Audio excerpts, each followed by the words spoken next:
AGT Live 24/7 এই হচ্ছে AGT Live 24/7 This is AGT Live 24/7 doctor B.R.. আম্বেদকরের জন্মদিন পালন করি। আমরা মনে করি এই বছরে যে জন্মদিন পালন করছি এটার তাৎপর্য আলাদা ধরনের।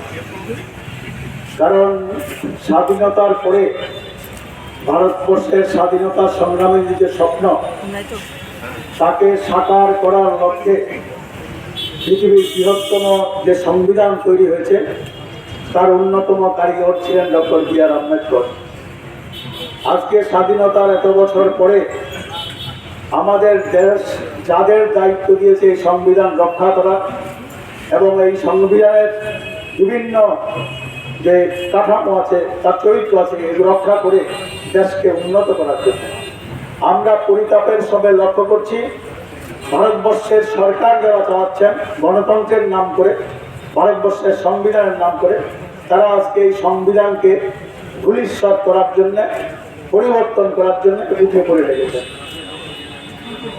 আমরা যে সংবিধান পেয়েছিলাম ভারতবর্ষের গণতন্ত্রকে বিশ্বের দরবারে প্রতিষ্ঠিত করা, ভারতবর্ষের সার্বভৌমত্ব, ভারতবর্ষের ধর্মনিরপেক্ষতা রক্ষা করা, আজকে এটা চ্যালেঞ্জের সামনে, এবং শুধু চ্যালেঞ্জের সামনে না, যে কোনো মূল্যে আরএসএস যারা স্বাধীনতার আগে থেকে এই স্বাধীনতার বিরোধিতা করেছিল এবং এই সংবিধানের বিরোধিতা করেছিল, তারা যারা পরবর্তী প্রজন্ম তারাই আজকে রাষ্ট্রের ক্ষমতায়, তারা যে কোনো মূল্যে চাইছেন আম্বেদকরের স্বপ্ন এবং ভারতবর্ষের স্বাধীনতা সংগ্রামীদের সম্পর্কে জলাঞ্জলি দেওয়া চেয়েছেন।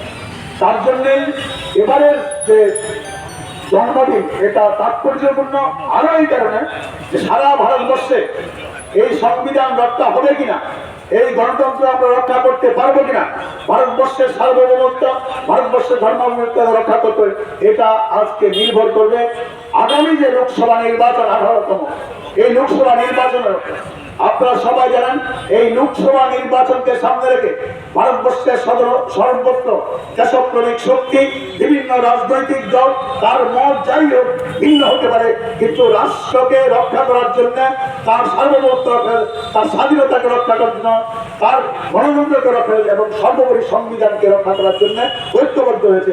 এই কারণে আজকে এই ঐক্যবদ্ধ শক্তিকে দিল্লির ক্ষমতা এনে আমাদের সংবিধানকে রক্ষা করতে হবে, এই প্রতিজ্ঞাই আজকে আম্বেদকরের জন্মদিন আমাদের নিতে হবে।